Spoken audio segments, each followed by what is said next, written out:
Hello everyone, I am Akshay Nambi from Microsoft Research. It is my pleasure to present MobiSys session topic preview titled Fault Detection and Tolerance. Fault detection and tolerance is a fundamental area for the design and development of any system. If you look at the recent trends, autonomous systems are on the rise thanks to the advancements in sensing, mobile communication, AI, IoT and ML. We are already seeing autonomous systems surfacing in practice in several applications ranging from automated manufacturing plants, self-driving vehicles, inventory management and delivery robots, and monitoring and recovery in harsh environments. The implications of these systems on business and society are enormous. Despite their rise and adoption, autonomous systems have constraints and concerns. Performance, reliability, and safety are critical factors for any autonomous system. In an ideal world, these systems work as expected. However, given the uncertainty in real-world conditions, systems can fail, which means they can run out of control and the sensors used to monitor the physical environments can have malfunctions and faults. This results in severe risk and safety implications for the users and the environment, apart from affecting the overall system performance. The causes for malfunction in autonomous systems can be due to design and implementation errors, aging due to wear and tear of components, environmental factors such as dust and humidity, and can also be human errors. Fault detection and tolerance techniques are employed to minimize the risk and improve safety of these systems. Specifically, fault diagnosis plays a key role in identifying when a fault has occurred and also pinpointing the type of the fault and its location. Before we dwell into how to detect faults, let me briefly summarize the key concepts. Fault is defined as an unpermitted deviation of at least one property or a parameter of the system from the acceptable or standard condition. Fault diagnosis comprises of fault detection, which aims to detect malfunctions in real time as accurately as possible, and fault isolation aims to find the root cause of the fault. Finally, fault tolerance is the ability of the system to continue operating correctly even in the event of failure of some of its components. If you look at the life cycle of fault diagnosis process, the first and foremost step is to monitor the system. The quality and the type of monitoring dictates the efficacy of such approaches. Presently, sensors are being used to monitor physical parameters. Sensors provide useful data on the environment where they are located, which is vital for the performance and functionality of these devices.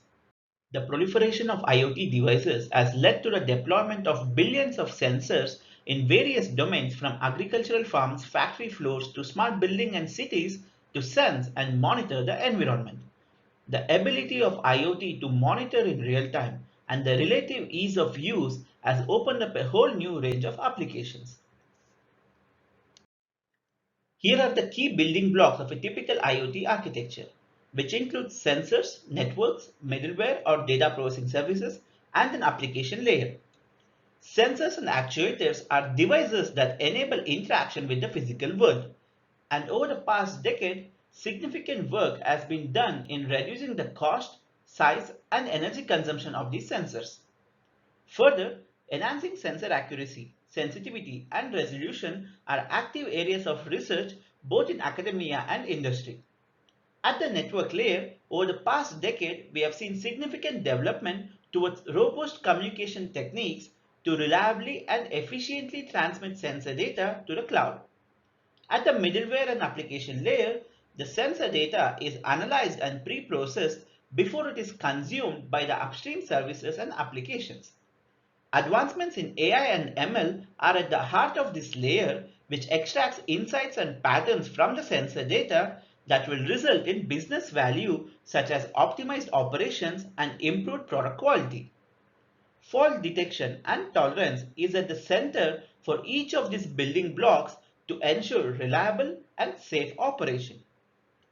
In the remainder of this talk, I will focus mostly on fault detection and tolerance in low-cost IoT sensors which are crucial for working of autonomous systems. The correct operation of sensors and the data quality plays a vital role in the overall performance of the system. When a remote sensor goes bad, say damaged or having some malfunction, it does not stop sending data but still keeps sending some data which is typically garbage or dirty data. If the application uses this dirty data, the overall performance of the IoT system is compromised, making it inaccurate and unreliable. Thus, the insights derived is only as good as your data and results in classic garbage in garbage out process. This can be devastating, especially in autonomous systems. Think of self-driving vehicles where decisions are taken purely based on the sense data. Today, as more and more organizations are looking to use IoT, they are actively looking for new ways to trust and rely on the sense data. Several experts have recently identified quality of data as one of the key issues in IoT. CTO of GE Digital called out about 40% of all the data from IoT devices are spurious. KPMG had a report indicating 84% of the CEOs are concerned about the quality of data they are basing decisions on. And the effect of bad data can lead to cascading ill effects upstream, resulting in ineffective and at times catastrophic decisions. If you look at the characteristics of IoT devices, they are often deployed in the wild, in harsh environments like exposure to high temperature or pollution levels, and are generally built with low cost components and hence they are prone to failures. Let us now understand what causes sensor faults. Sensor data can be faulty due to numerous reasons. For example, it could be due to sensor defect and damage. Imagine a soil moisture sensor installed in an agricultural field being run over by a tractor. Sensor drift due to wear and tear of sensing components, sensor calibration, human errors, and environmental factors like dust and humidity. And as you can imagine, it is non-trivial to detect such faults, especially when the sensors are deployed in remote locations. Now, let us see how sensor faults impact sensor data. Data faults can be broadly classified into outliers and spikes, which are values that exceed thresholds or largely deviate from the normal behavior. Stuck at or constant data fault, where sensor values experience zero variation for an unexpected length of time. Uncertain data, where sensor values experience high variation or noise. Drift, where sensor readings deviate from its true value over time due to degradation of sensing components. And finally, missing data due to communication or battery issues. With the increase in IoT deployments over the past decade, significant research has been done to improve sensor data quality and to detect such sensor faults. Fault detection methods can be broadly classified into data-centric and system-centric approaches. Data-centric approaches is one of the popular techniques which analyzes historical sensor data to identify faults. Let me now explain few data-centric algorithms. Rule-based methods uses heuristics to define rules. For example, if the sensor reading is above a threshold, typically higher than the standard deviation of historical data, or rate of change between consecutive samples, then it is classified as an anomaly or fault. Time series analysis utilizes historical data to model the expected behavior of a system. When a new observation is received, it is compared against the current model, and if it does not fit, then it is classified as an anomaly. The historical data can be from the same device, that is temporal, or from nearby or similar devices, that is spatial, or it could be a combination of both. Pattern matching. In this approach, the detector will compare each new reading against a database of labeled anomaly events and flag those which are most similar. As you can imagine, data-centric approaches has few challenges. First, it can only determine if the data readings are anomalous and not faulty. Second, it cannot root cause the faults. Finally, it requires domain knowledge, historical data, and additional contextual information in many cases. Let me expand on some of these challenges. The first key challenge is that an anomalous data need not imply faulty data. Let me give you an example. Here is a plot of soil moisture data over time, and the highlighted region shows high soil moisture values for 2 consecutive days. While it is easy to detect this as an anomaly, it is non-trivial to identify them as faulty data. Here is another example of a working and a faulty sensor measuring pollution levels. We can see that both these sensors measure high pollution levels occasionally, and the spikes in the plot could be either due to vehicle emissions where a sensor is deployed in an intersection, or it could be that the sensor is malfunctioning. Again, it is quite challenging to determine the faulty sensor by just looking at the sensor data.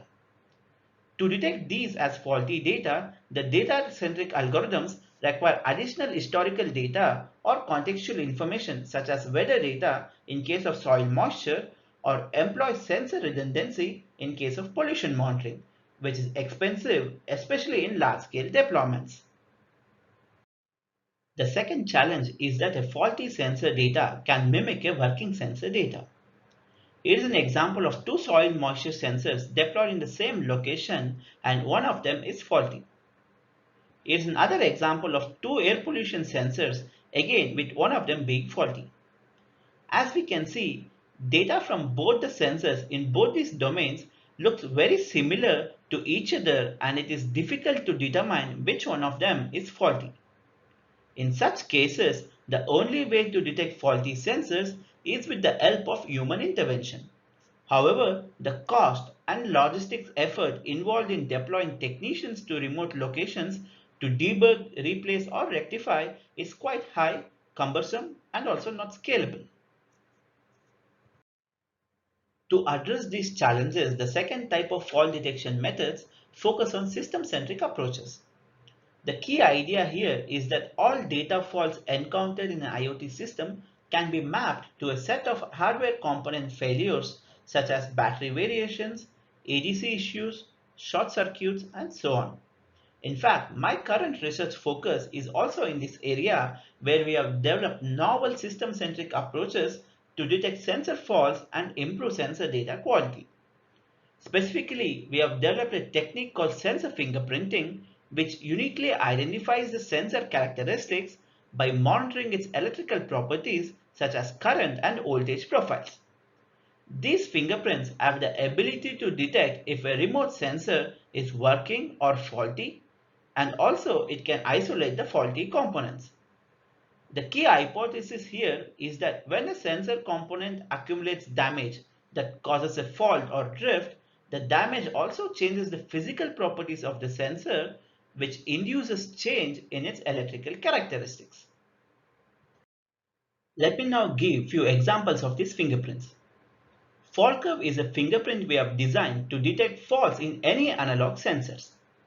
Our key insight here is that a sensor's voltage response right after powering down exhibits a unique decay characteristic, what we refer to as fault curve. This fault curve is dependent upon the sensor circuitry and the parasitic elements present in the sensor, thereby making it unique for each sensor type. Finally, the fault curve acts as a reference signature for that sensor, which will be considerably different when one of the components of a sensor is faulty. As we can see, the fault curve of a working sensor is distinct compared to that of a faulty sensor. Similarly, for digital sensors, we have designed current sense. Current sense is based on a simple idea that every electrical or electromechanical sensor draws current for its operation, and by monitoring the current drawn, we can derive a unique fingerprint that differs between a working, faulty, and a drifted sensor. Here is the current profile of a working sensor over time, which is quite distinct compared to that of a faulty sensor. So here is how sensor fingerprinting works. Before deploying the sensor in real world, a reference fingerprint is collected once from the sensor when the device is first provisioned. Post deployment of the sensor, every time a data is being sensed, an operational fingerprint is collected from the sensor. and this operational fingerprint is compared with the reference fingerprint to determine the sensor status that is either working or faulty. The sensor status is now available as a property for every telemetry being sent from the device. Thus, users can now rely on this verified telemetry for decision making.